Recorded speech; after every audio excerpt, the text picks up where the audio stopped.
Se fosse una commedia potremmo scomodare Shakespeare e intitolarla Molto rumore per nulla. Aveva agitato le redazioni padovane la convocazione alla conferenza stampa congiunta tra il sindaco Sergio Giordani e il proprietario del Calcio Padova Alessandro Banzato. In molti ipotizzavano che il tema dell'incontro fosse la cessione o l'affitto dello stadio Euganeo alla società biancoscudata.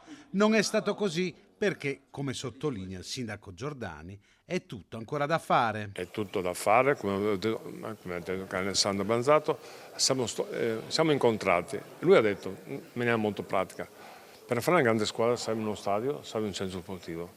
Ovviamente da piccola esperienza ho avuto solo un accordo con lui e per cui ho detto parliamone, per cui c'è stato un gentleman agreement che si chiama due lettere in cui non si dice niente. Loro dicono mi piacerebbe gestire lo stadio, incrementare, fare qualcosa.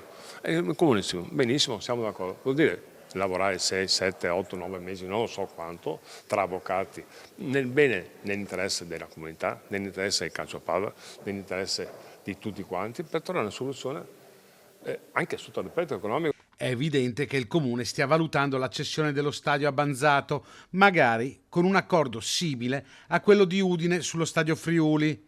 E proprio all'Udinese il patron Banzato ha detto di ispirarsi come modello di calcio sostenibile. Se si pensa di andare avanti continuando a drenare denaro da chi è in quel momento in possesso, non si va da nessuna parte, bisogna costruire in qualche maniera una cosa sostenibile.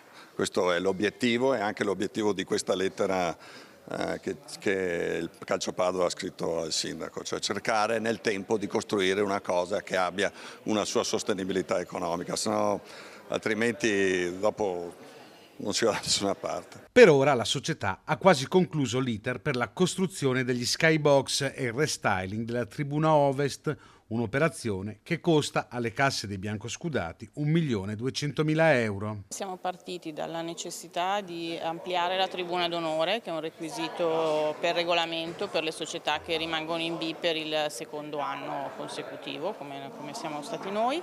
Siamo partiti da lì per dare una veste nuova alla tribuna ovest, per cui abbiamo previsto insieme all'ampliamento della tribuna d'onore anche la realizzazione di 7 skybox, uno skybox centrale da 16 posti e 6 skybox, quindi 3 da una parte e 3 dall'altra, da 10 posti ciascuno, e poi la realizzazione di una nuova sala hospitality. Adesso la piazza si chiede dove arriverà il patron di Acciaierie Venete con il Calcio Padova. Io credo che si debba cercare di essere sempre un po' ambiziosi, nel senso che bisogna porsi degli obiettivi che siano un po' sfidanti.